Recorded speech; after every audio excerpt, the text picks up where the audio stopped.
Assalamualaikum dan salam sejahtera kepada semua pelajar.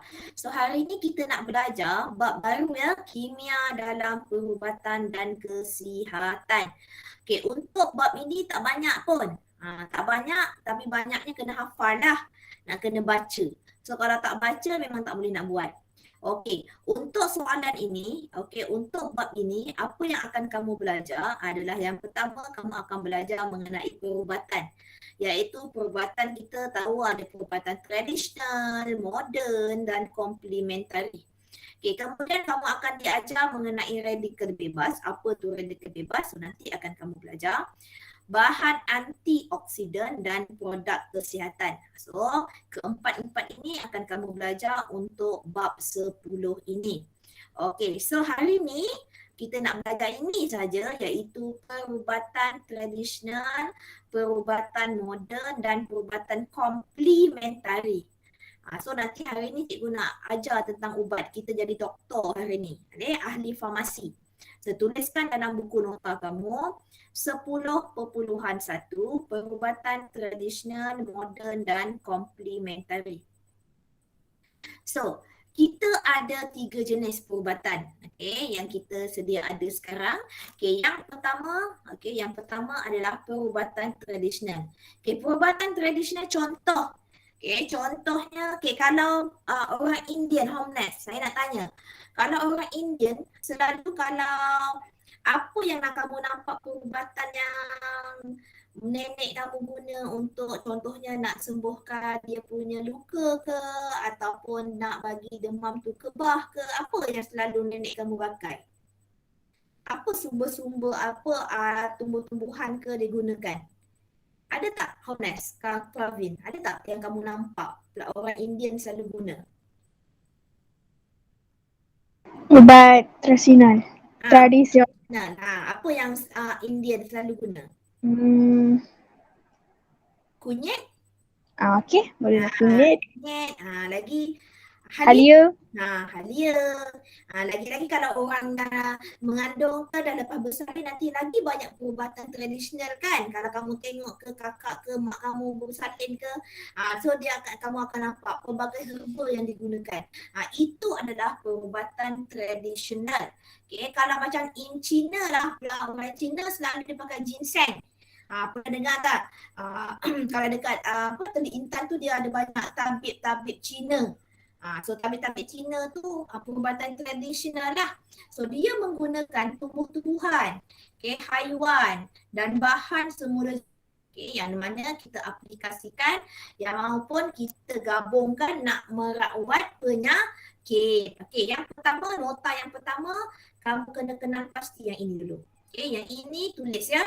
Ciri-ciri perubatan tradisional. Apa ciri-ciri perubatan tradisional? Cikgu slow-slow je. Yang pertama, oleh sebab itu kuning kita buat warna hijau lah.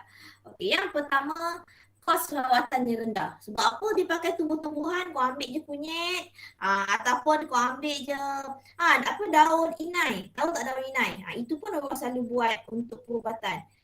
Lagi kalau orang Melayu dia pakai pokok bunga raya untuk untuk sejukkan kepala kalau demam. Pokok bunga raya tu rendam, so nanti ambil air dia, kita lap dekat kepala. Itu untuk mengurangkan demam panas lah. So kalau setakat ambil saja bunga dekat luar, ambil daun pokok ke halia ke, so kos rawatannya rendah lah. Kemudian dia menggunakan bahan semula jadi. Daripada daripada tumbuhan ke, haiwan ke. Kemudian keberkesanan dia. Tapi keberkesanan dia lambat lah. Dia tak macam yang moden punya dan dia mengambil masa take time. Sebab itu kalau orang lama-lama, orang dulu-dulu, dia mengambil masa yang lama untuk sembuh. Tahniah kepada Pugel. Kepada Pugel masuk kelas saya, tahniah. Hai Pugel, hari ni kita nak belajar bab 10 Pugel. untuk perubatan tradisional, moden dan komplementari. Hari ni, sekarang ni cikgu tengah terangkan mengenai perubatan tradisional. Kemudian yang ketiga. Yang ketiga dah perlahan mengambil masa keberkesanannya. Keempat, diwarisi turun-temurun. Sebab kita tahu daripada nenek-nenek kita, contohnya kalau nak sembuhkan demam, salah satu cara dia ambil air asam jawa yang mak saya selalu ajar lah. Air asam jawa tu kita, air asam jawa kita letakkan air, kemudian kita kacau dia. So air tersebut kita letak dekat kepala anak. Selalu untuk riliskan untuk demam panas. So dia akan sejuk. Kepala itu akan sejuk. So dia akan kurangkanlah panas kat badan. Dan keberkesanannya dibuktikan lah. Dah ada orang tengok, dah ada kebanyakan orang cuba. So dia punya keberkesanannya dibuktikan. Kemudian yang tadi perubatan tradisional. Yang ini cikgu dah ajar mengenai perubatan moden. Apa tu? Macam kau pergi klinik, kau dapat ubat. Itu perubatan moden lah. X-ray perubatan moden, cucuk-cucuk tu semua perubatan moden yang apa yang ada di apply dekat hospital ke, dekat klinik ke, itu moden. Macam tradisional tadi tu, kalau kamu pergi tabik-tabik Cina ataupun kamu buat sendiri kat rumah, ambil tumbuhan mana-mana letakkan, nak buang angin. Nak buang angin contohnya, mak kamu kata apa? Makan air halia, minum air halia, bagi buang angin. Ataupun selain daripada halia, kalau saya selalu pakai lada hitam, itu pun nak buang angin. Itu tradisional. Modern ni yang dah apply dekat hospital, dekat klinik ataupun Panadol yang kamu makan tu pun moden jugalah. Yang mana yang pertama, kos rawatan mahal. Contoh, tapi kalau kamu kerajaan, percumalah. Kalau cuba kamu pergi klinik swasta, dia punya consultation pun dah dia ambil charge RM20. Tapi padahal ubat yang kamu dapat, ubat Panadol, kamu dapat ubat batuk, tengok-tengok harga kena charge RM50. RM20 tu adalah service charge. Dia punya perkhidmatan lah. Kemudian dia menggunakan ubat-ubatan sintetik. Maksudnya dia daripada bahan kimia. Ubat sintetik ni daripada bahan kimia. Dia menggunakan kaedah moden macam cikgu cakap tadi dah. Dia gunakan X-ray ke, operation, pembedahan, laser ke, radioterapi. MRI, ingat tak MRI yang cikgu ajar? Dia masuk dalam turung tu untuk uji dia punya kanser. Atau nak bunuh sel-sel kanser. Yang seterusnya, rawatan yang berkesan. So cepat je lah. Cepatlah kita nak detect. Contoh kalau X-ray tu kalau kamu patah mana-mana, dia X-ray dulu kan. So dia dapat detect lah mana tulang yang patah, mana tulang yang tergeliat. So dia tahulah. Ini adalah rawatan moden yang mana dia dibuktikan juga secara keberkesanan secara klinikal. Kalau yang tadi pembuktian keberkesanan secara pengalaman. Pengalaman ni maksudnya kita pernah buat, sembuh kat kita, itu pengalaman. Klinikal tu maksudnya dia ada buat kajian. Dia ada buat kajian. Yang mana perubatan moden ni, dia banyak melibatkan kepada perubatan klinikal, penyelidikan perubatan, pembedahan, dan merawat kecederaan. Ini adalah perubatan moden. Apa pula komplementari? Pernah dengar tak? Komplementari. Komplementari ni, sebenarnya benda ni dah lama dah wujud. Perubatan ni. Dia bukan kategori, dia boleh juga kita kategorikan tradisional. Tapi komplementari ni dia lebih kepada penggunaan benda-benda yang original. Yang mana, dia wujud dah lama dah. Sejak berzaman-zaman yang mana dia merangkumi produk semula jadi, senaman badan dan minda. Kaedah ni yang mana kebanyakannya nak merawat. Pernah tak tengok cerita, saya tengah tengok cerita Korea tau. Cerita Korea ni tentang perubatan akupuncture. Yang cucuk jarum dekat badan tu, so itu adalah perubatan akupuncture. Yang mana perubatan akupuncture ni dia gunakan, dia cari point dekat badan. Contohnya point untuk nak berasa macam apa, lenguh kat badan ke apa ke. So dia akan point kat mana. Sakit kepala, migraine, dia ada point. Kemudian kalau dia ada namanya apanya, sakit jantung ke apa ataupun blok dia punya pernafasan, dia ada point dia dekat badan kita. Itu akupuncture. Okey. Yang mana kaedah ni dah zaman-zaman lama, yang mana dia tak melibatkan pembedahan, okey, dan jahitan terhadap tubuh. Okey. Dan dia pun juga tidak menggunakan ubat-ubatan terapeutik, bahan kimia ke, dadah ke, dia tak guna. Sebenarnya ubat-ubat yang kamu makan yang nak di-apply dekat hospital ke, dekat klinik tu, sebenarnya dia daripada bahan kimia tau. Dan dia pun sejenis dadah.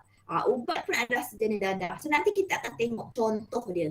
Okey, yang seterusnya, pengambilan, dia akan mengambil kira pandangan pengamal perubatan moden dan tradisional. Maksudnya komplementari ni, okay, dia gunakan kaedah sama ada kaedah moden ataupun kaedah tradisional.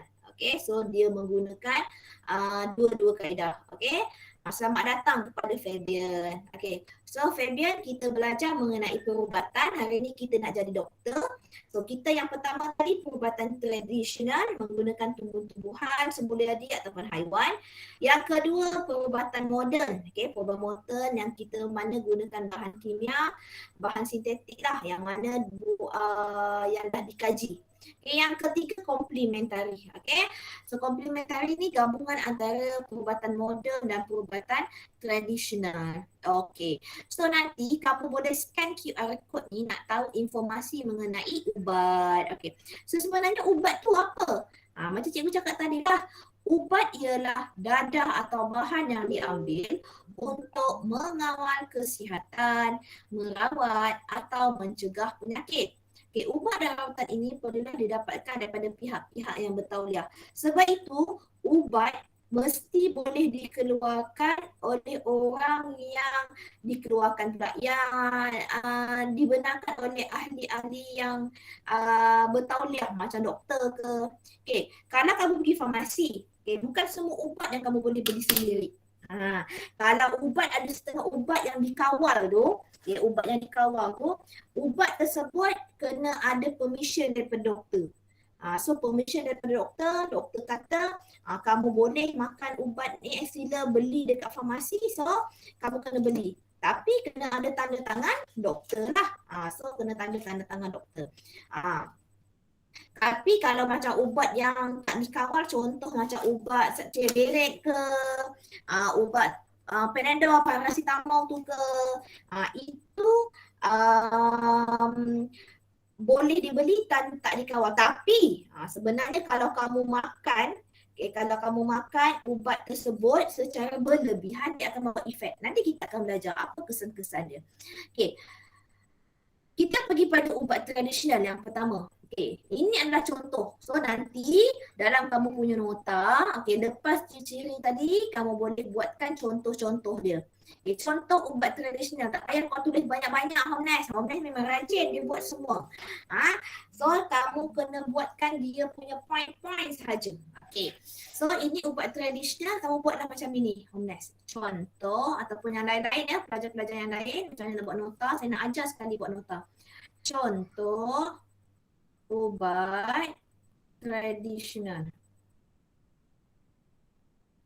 Perubatan yang pertama aloe vera, ginseng, halia, bunga raya, kayu manis. Yang bawah-bawah ni tak payah pun tak apa. Tapi kalau kau nak buat, kau buat point-point sikit je lah. Aloe vera. Saya kat rumah saya banyak tanam aloe vera. Lupa pula saya nak pergi ambil dekat luar tu aloe vera saya. So aloe vera ni, okay, dia ada lendir. Dekat mana? Dekat daunnya. Okey, kalau lendir tu disapu je dekat kulit, dia akan mengurangkan kesakitan kulit akibat sunburn. So contoh Pravin, kau pergi, contoh nantilah dah lepas lockdown kan, kau pergi tepi pantai. So alamak, saya tak bawa saya punya screen protector lah kat muka, contoh. So Pravin pun tengok, oh ada aloe vera, so ambil aloe vera tu, potong, ambil lendirnya, letakkan dekat muka. So dia pun sebagai screen protector lah daripada sunburn kat muka kamu. Okay, akibat terkena benda panas. Okay. Kemudian ginseng. Ginseng ni selalunya orang Cina lah, dipakai dalam perubatan tradisional Cina. Ada pelbagai yang ginseng lah. Kalau kamu pergi farmasi yang tabib Cina tu, dia ada pelbagai ginseng yang dia bagi, dia bekalkan. Okay, kemudian halia. Halia ni pun selalu kita gunakan dalam masakan kita kan.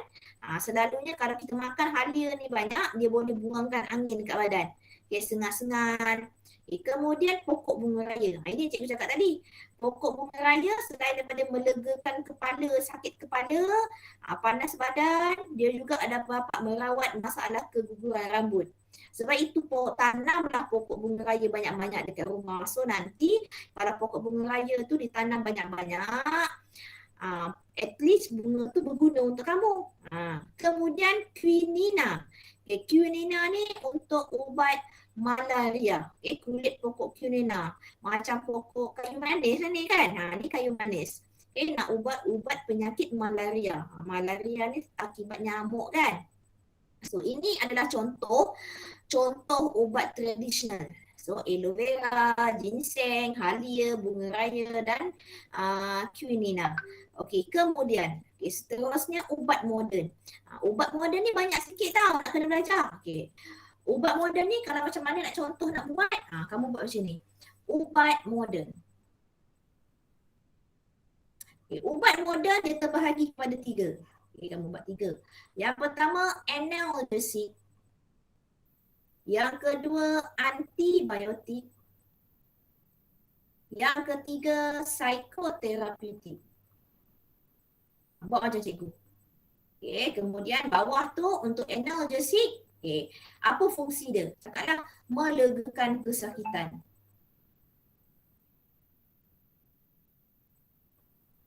Okay, contohnya kamu bagilah contoh. Aspirin. Okay, paracetamol dan Codeine. Paracetamol kan kamu makan Panadol kan? Cikgu, saya nak Panadol, saya sakit kepala lah cikgu. Panadol tu adalah jenama. Nama ubat dia adalah paracetamol. So lepas ni Homnes ke, Pravin ke, Fabian ke, Pugal ke, kalau nak minta dia tanya, mak ada tak paracetamol? Mesti mak kamu kagum dengan kamu sebab kamu belajar. Wah, you dah belajar pandai lah, paracetamol tu dah belajar ya. So paracetamol tu adalah salah satu ubat lah. Jenamanya yang terkenal sekarang ni adalah Panadol lah. Okay. So aspirin dan Codeine. Okay. Kalau dalam kimia, okay, benda ini dalam kimia yang mana dia kena hafal setiap ubat ni apa guna dia. Okay, antibiotik. Okay, antibiotik pula yang kedua antibiotik. So kamu tulislah sini antibiotik. Dalam nota, buat cantik-cantik. Okay, antibiotik. So antibiotik untuk apa pula antibiotik yang dah buat apa lagi dah. Okay. Yang ini untuk membunuh atau menghalang bakteria, pertumbuhan bakteria. Okay, yang ini berfungsi untuk menghalang, okay, tulis ni, menghalang, membunuh, okay, bakteria, okay, pertumbuhan bakteria. Yang mana ubat ni dihasilkan daripada kumpulan mikroorganisma seperti fungus ataupun bakteria yang boleh melawan bakteria sebabkan penyakit. Okay. So ubat ni selalunya melalui sintesis bahan kimia. Okay. Ubat ini dihasilkan mengikut dos yang diberikan. Contoh antibiotik adalah seperti penicillin dan streptomycin. Okay. Streptomycin ni untuk bakteria ataupun mikroorganisme yang menyebabkan batuk. Batuk, kelang ke, selalu kalau macam dekat sekolah, dekat klinik, hospital ke, dia nak tahu berapa banyak jangkitan kuman kamu melalui kamu punya dada, paru-paru, so dia akan scan. So kalau dia nampak tumpuk-tumpuk putih tu, itu adalah maksudnya jangkitan. So ada banyak jangkitan. Itu yang akan terjadi dekat hospital lah. Dia akan detect. So itu adalah salah satu perubatan moden. Okay. Yang mana antibiotik ni pernah tak kalau kamu pergi ke klinik ke, dia doktor mesti cakap, okay Homeless, nanti pastikan ubat yang saya bagi ni habis makan. Cikgu, kalau saya tak habis makan, saya dah sembuh, buat apa saya nak makan? Antibiotik memang kena completekan makan. Dia kena habiskan makan. Okay? Ubat dia memang kena habiskan makan. Okay? Kena habiskan makan. Pastikan ubat. Kenapa cikgu? Sebab kalau kamu tak makan habis, mikroorganisme tersebut akan datang kembali. Dia tak bunuh sepenuhnya. So kamu kena makan antibiotik sampai habis walaupun kamu dah reda dah kamu punya demam ke batuk ke, okey. Kemudian yang ketiga, yang ketiga psikoterapeutik. So psikoterapeutik ini adalah digunakan untuk rawat psikiatrik. Kalau kamu pergi ke hospital, ward yang psikiatrik yang kat belakang tu, dekat parking. So psikoterapeutik ni untuk merawat sakit psikologi. Tulis kat sini. Merawat pesakit psikiatrik. Merawat pesakit psikiatrik. So dia nak merawat psikiatrik orang sakit mental lah. Yang sakit mental yang mana ubat-ubat ini sebenarnya bukan sewenang-wenangnya boleh ambil lah. Dia mesti mengikut kepada dos yang ditetapkan. Sebab tu ubat psikoterapeutik tak dapat dekat farmasi. Farmasi tak boleh. So ubat ni mesti dikeluarkan oleh doktor yang mana menyebabkan, bukan tak boleh lah, boleh tapi kena ada surat doktor lah, yang menyebabkan perubahan perasaan, pemikiran dan kelakuan. Pernah tak kalau kamu tahu contohnya kan, ada dengar ada orang cakap berbisik-bisik dekat telinga. Kalau macam itu adalah salah satu penyakit psikiatrik. Lagi-lagi zaman PKP ni kan, ramai orang stres. So dia akan pelik-pelik lah, perangai pelik-pelik. Ada satu kes tu kawan saya, dia tak boleh tidur. Tak boleh tidur waktu malam. Itu pun salah satu sakit psikiatrik. Dia mendengar suara-suara halus. Pernah tak dengar orang bunuh diri sebab dia dengar suara-suara halus? Pergilah bunuh diri, nanti semua masalah kamu selesai. Dia akan ada rasa macam tu. Itu adalah salah satu sakit psikiatrik. Kalau kamu terasa benda tu, kamu tolong jumpa dengan doktor. Hanya doktor psikiatrik sahaja boleh memahami. Bukan doktor bedah, bukan doktor apa. Doktor psikiatrik sahaja dia faham mengenai apa yang kamu sakit. Okey. Mengenai perasaan, kalau kamu down, rasa down, terlalu down, kamu akan ada rasa kegesaran, tiba-tiba jantung kamu berdegup dengan kencang. Itu pun salah satu jugalah. So, tapi kalau kita dapat kawan, alhamdulillah, tak ada masalah. Tapi kalau orang yang tak dapat kawan, dia tak dapat kawan, itu yang akan jadi sakit yang berpanjangan, iaitu kita panggil sakit psikiatrik. Okey, ubat ni boleh kita kelaskan kepada 3. Okey, yang pertama ubat stimulan, yang kedua antidepressant, yang ketiga adalah antipsychotic. So nanti dalam ubat yang ini kamu boleh buat dan dibahagi lagi kepada 3. Yang ini yang ini kamu boleh bahagi lagi kepada 3. Okey, kamu bahagilah nanti. Okey, buat yang ini. Okey, pesakit.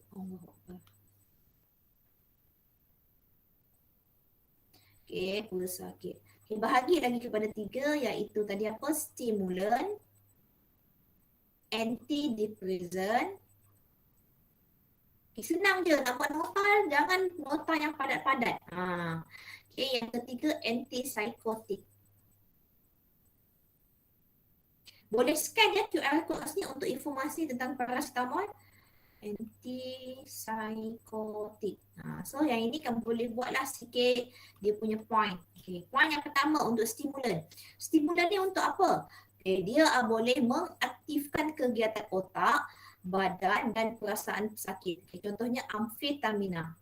Dia akan aktifkan. Dia akan rangsang otak kamu, dia akan rangsang badan kamu. Okay. Itu adalah stimulan, perangsang. Okay. Kemudian yang kedua adalah antidepressant. Contohnya orang tu pemurungan je. Lagi-lagi zaman PKP ni orang tak ada kerja, kena buang kerja kan. So sebab itulah diwujudkan unit-unit psikiatrik ni. Yang mana dia nak tengok, okay, dia nak bantu. Dia nak bantu orang dah kemurungan. Okay, kemurungan ni sebab dia kemungkinan pernah tak kalau dengar ibu yang dapat bersalin, dia kemurungan depan anak dia meninggal. Tu pun boleh jadi juga. Kalau dia terlalu ikutkan perasaan, dia akan jadi kemurungan yang mana dia akan jadi gila selama-lamanya. Pernah tak dengar ibu lepas bersalin gila? Inilah sebab kemurungan lah. So macam mana kita nak elakkan daripada kemurungan tu? So kita yang sebagai orang normal ni kena dekati dia, kena cakap dengan dia, kena cakap benda yang positif, jangan downkan dia, nanti kita akan bantu dia. Okay, sebenarnya kalau lagi-lagi zaman yang sekarang memang ramai orang sakit psikiatrik. Sebab tu ramai orang bunuh diri. Orang bunuh diri pun salah satu sakit psikiatrik lah. Sebab dia tak dapat nak kawal dia punya stres, tekanan, semua tu ya. Sebab dia malas nak fikir dah. So itu dah salah satunya penyakit psikiatrik, iaitu antaranya contohnya adalah ubat yang sesuai adalah antidepressant. Yang ketiga, antipsychotic. Okay, antipsychotic ni untuk penenang. Okay, contohnya orang tu telah meracau, dia cakap bukan-bukan, lagi-lagi orang gila lah. Orang gila tiba-tiba datang gila dia, nak bagi dia tenang, so bagilah ubat antipsychotic. Yang mana kita dapatlah menenangkan dia. Okay, kemudian okay, inilah ubat moden. So, cikgu ulang lagi sekali, ubat moden ada 3, analgesic, antibiotik dan psikoterapeutik. Okay. Perubatan komplementari pula tadi cikgu dah bagi contoh. Okay. Contohnya yang mana dia ini perubatan komplementari ini tidak hanya memfokuskan usaha merawat. Okay. Dia juga memastikan pesakit sihat secara holistik, maksudnya secara keseluruhan lah. Okay. Sama ada dari segi fizikal, mental ataupun emosi. Okay. Perubatan komplementari adalah rawatan tambahan. So maknanya dia add on sajalah. Dia add on yang dilakukan dengan perubatan moden dalam merawat penyakit. Okay. Kiranya kita tak akan combine juga dengan perubatan moden. Okay. Dekat Malaysia yang famous ni yang pertama akupuncture. Okay, yang ini yang cikgu cakap akupuncture. So akupuncture ni, okay, dia akan cari titik akupuncture. Kat badan kita ada titik lah, titik untuk hilangkan migraine, titik untuk hilangkan, untuk lenguh tu nak bagi apa, orang berit. Dia ada akupuncture, dia ada titik dia. Tu kena belajar lah. Okay. Kemudian dimasukkan secara perlahan dan lembut. Okay. Hal ini dapat merangsang sistem saraf untuk melegakan kesihatan. Kalau kamu ada Netflix, nanti kamu ada tengok cerita tentang Korea lah, tentang akupuncture ni. Dia masuk ke alam zaman yang baru, zaman moden ni daripada zaman dulu. So macam mana dia applykan akupuncture dekat zaman moden. So nanti best lah, cerita tu memang best. Saya tengah tengok sekarang. Okay. Kemudian chiropractic. Chiropractic ni dia nak betulkan semula kedudukan tulang untuk tulang menggunakan tangan. Yang mana ini bukan orang-orang yang sembarangan yang dia dah belajar. Dia dah belajar dekat mana yang dia kena tekan. So yang ini selalunya nak rawat sakit-sakit belakang ke, leher, sakit sendi dan sakit kepala dan kejerangsukan. Cikgu mana nak tahu pusat chiropractic ni? So kamu type je kat Google chiropractic di contoh kamu nak cari dekat Manjung, di Manjung, dekat Teluk Intan saya tak jumpa lagi lah. Mungkin dekat Manjung ada, dekat Ipoh ada, bandar-bandar yang besar lah. Chiropractic. Okay, pernah tak dengar slip disc? Penyakit slip disc ni mungkin chiropractic pun boleh betulkan. Kalau ikut perubatan moden dia kena buat pembedahan. Tapi yang ini dia tanpa membuat pembedahan. So dia tahu bagaimana nak rawat pesakit yang sakit belakang ke, kamu terseliuh sebab kamu busukan ke pun boleh. Okey, yang ketiga urutan tradisional. Kan selalu kalau saya lah, saya selalu lepas bersalin saya akan buat urutan untuk badan saya, nak sembuhkan balik badan saya. So saya rasa orang India pun ada berurut yang mana bukan saja lepas bersalin, terseliuh ke tangan ke. So kat sini dia akan menggunakan tangan ataupun jari ataupun numbuk surut didapati dapat melegakan keresahan, kesakitan, keletihan, ketegangan otot dan masalah urat saraf. So banyaklah dia dapat baiki balik. Okey. Kemudian hemopati. Pernah dengar tak? Hemopati ni dia bagusnya sebab dia adalah daripada bahan original, bukan bahan sintetik, bahan semula jadi. Original. Bahan semula jadi yang mana dia dalam bentuk pipih dia bulat-bulat macam ni. Okey. Hemopati ni selalunya kalau nak sembuhkan demam ke, rasa sakit kan batuk. Okey. Yang mana dia akan menguatkan keupayaan badan untuk lawan penyakit. Okey. Dia bukan untuk membunuh kuman penyakit tersebut, tapi dia menyediakan bahan untuk membunuh okey, bukannya menyediakan bahan untuk membunuh kuman dan penyakit. Okey, maksudnya sekarang ubat ini digunakan secara semula jadi yang mana dia untuk menguatkan keupayaan badan kamu nak lawan penyakit. So nak kuatkan badan kamu. Pernah juga adik saya ada bagi ubat hemopati ni. Hemopati pun kadang-kadang dia berkesan tau. Ikutlah badan. Kadang-kadang badan kita ni berkesan untuk perubatan moden. Ada setengah tu orang suka perubatan tradisional. Ada yang lain tu suka ubatan yang komplementari macam ni. Yang seterusnya terapi herba. Terapi herba ni dia selalunya dia menggunakan tumbuhan ataupun bahagian tumbuhan yang memiliki khasiat untuk mengubati penyakit. Penggunaan herba lebih dikeyakini oleh ramai. Kenapa? Sebab dia dibuat daripada sumber semula jadi. Dan tidak mendatangkan kesan sampingan dan tidak mengandungi kandungan dadah. Kalau perubatan moden tadi yang cikgu cerita tadi, kebanyakannya ada dadah. So ada dadah yang mana dia boleh efek kepada badan kamu. So dia akan efek kepada badan kamu, badam. So kadang-kadang dia pun ada kesan sampingan. Kadang-kadang kalau macam ubat batuk. Ubat batuk kalau kamu minum, confirm kamu akan ngantuk. So itu kesan sampingan lah. Lagi kalau untuk bius, kamu nak buat operation ubat bius. Ubat bius tu pun ada daripada dadah yang mana dia ada kesan juga sampingan kepada badan kamu. Terpulanglah macam mana badan kamu nak adapt ketahanan penyakit tersebut, ubat tersebut. Okay.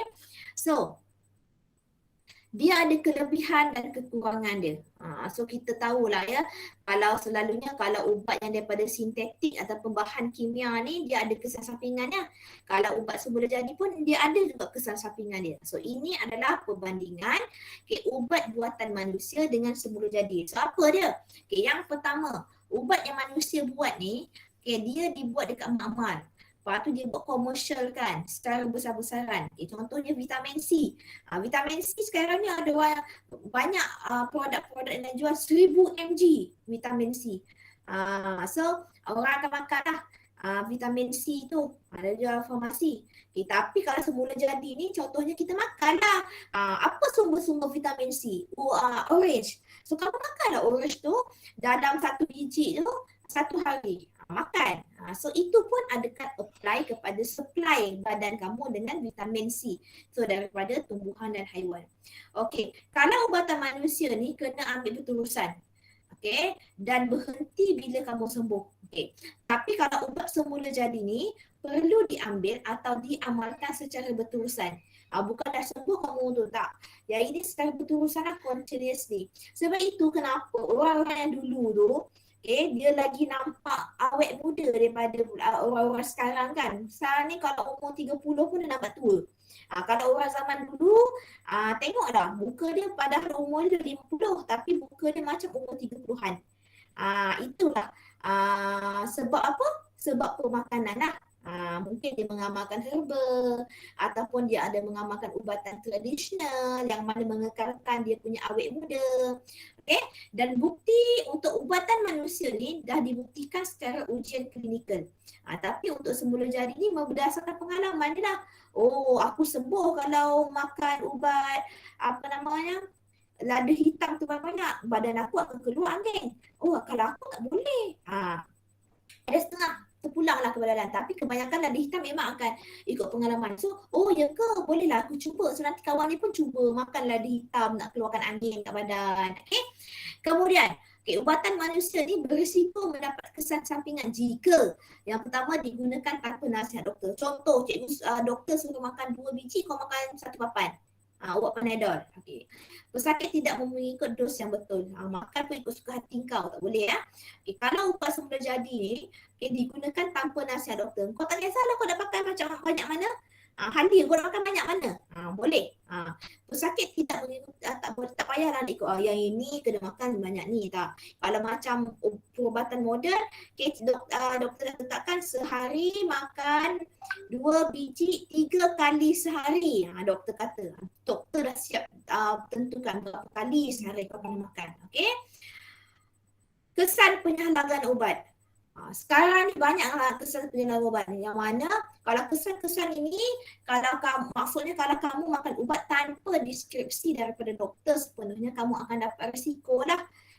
So apa risiko dia? Yang pertama confirm dia akan mati. Yang kedua akan menyebabkan kesan sampingan. Contohnya sakit kepala ke, alahan ke, muntah ke, demam ke, dan pengsan. Kalau kamu contoh yang macam baru ni kan vaksin kan, vaksin tu tengok badan. Kadang-kadang ada badan, macam mak saya dia ambil dia akan jadi demam. Macam ayah saya ambil dia tak demam. Ikut kepada keupayaan badan. So kesan sampingan ni berdasarkan kepada badan kita lah. Sama ada badan kita dia boleh adapt ataupun tidak. Okay, yang seterusnya menyebabkan ubat ini kurang berkesan. Okay, untuk melawan penyakit, maka penyakit yang ingin diubati tidak sembuh. So dia menyebabkan ubat tu kurang berkesan kat badan kita. Ada setengah tu orang tu dia sesuai untuk ubat tu, kadang-kadang dia tak sesuai ikut badan. So sebab tu badan Pravin tak sama dengan badan Fabian. Tak sama dengan badan Puga, lain-lain. Okay. So dia menyebabkan ketagihan ubat. Okay. Contoh ubat batuk.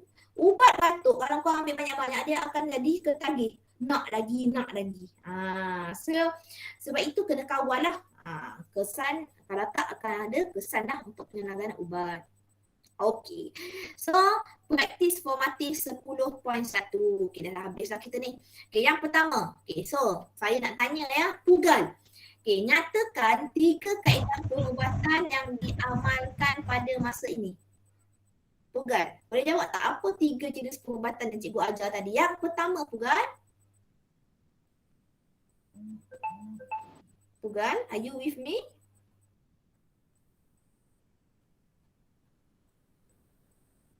Pravin boleh jawab tak? Apa 3 perubatan? Okay, Pugal. Okay, Pugal. Boleh? Boleh? Yang pertama, perubatan. Jenis ubatan moden. Moden. Yang kedua? Yang kedua tradisional. Tradisional. Yang ketiga? Sekejap cikgu.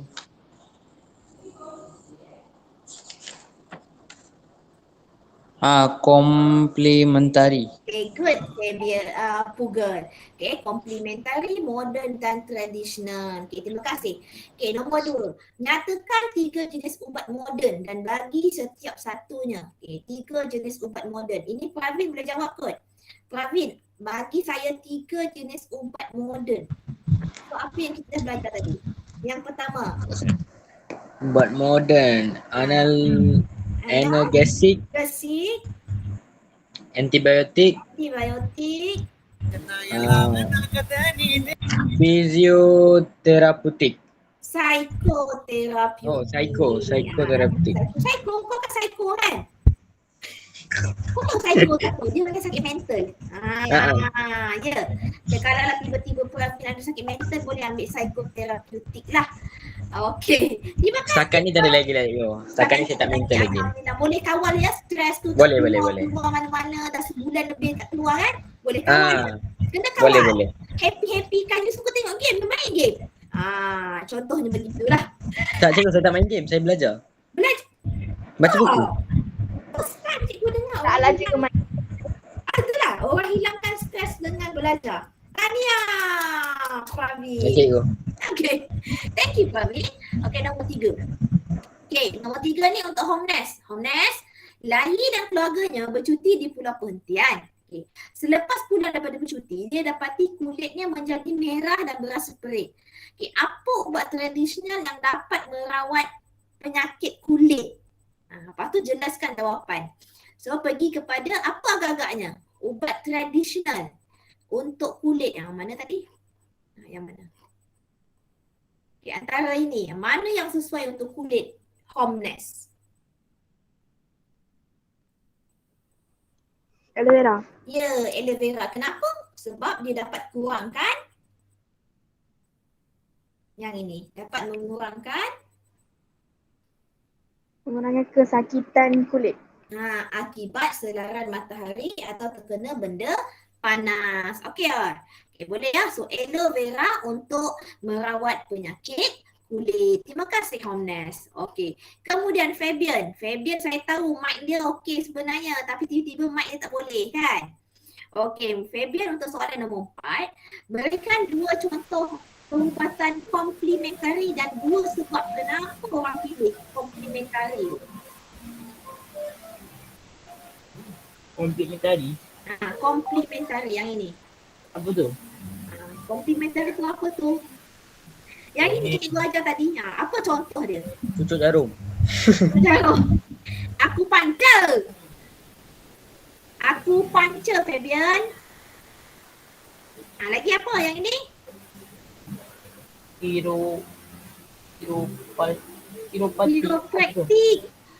Dah lama dah tak sekolah, sebutan dia pun dah lain dah. Yang kedua. Yang ketiga. Urutan tradisional. Yang keempat. Homeopati. Homeopati. Yang kelima. Terapi herba. Terapi herba. Okey. Fabian dia tanya, lepas tu dia kata kenapa pesakit dia suka memilih perubatan komplementari. Kenapa orang suka komplementari ni? Sebab perubatan tradisional. Ubatan tradisional sebab okey, so sebabnya dia tidak melibatkan betul lah Fabian cakap tadi. Terima kasih Fabian. Dia combinekan perubatan moden dan perubatan tradisional bersama-sama. So dia gunakan 2 kaedah lah ataupun salah satunya pun sebab ubat komplementari ni. Ya Allah, apa benda lah Fabian. Oi. Okay. Dan dia menyebabkan dia tidak melibatkan pembedahan dan jahitan. Contohnya kan kalau kamu sakit belakang kan. Sebab itu cikgu kata kalau orang yang sakit slip disc. Slip disc tu dia tak ada buat pembedahan tau. Tapi kalau kamu pakai chiropraktik, dia tak melibatkan ke pembedahan lah. Dia tekan guna tangan dia. Dia cari point yang mana yang kamu punya terseliuk ataupun sakit belakang. Slip disc tu maksudnya kamu punya terus yang kat belakang tu dia lari. Alignment dia lari. So macam mana dia nak betulkan? So kita guna chiropraktik. So itu kelebihan dia lah. Kelebihan dia tak gunakan pembedahan ataupun jahitan. Okey. Boleh tak semua anak-anak kelas sains tingkatan 4? Okay, jom. Boleh sangat cikgu. Boleh sangat cikgu. Kalau cikgu soal lagi sekali, agak-agak boleh jawab ke? Boleh. Boleh.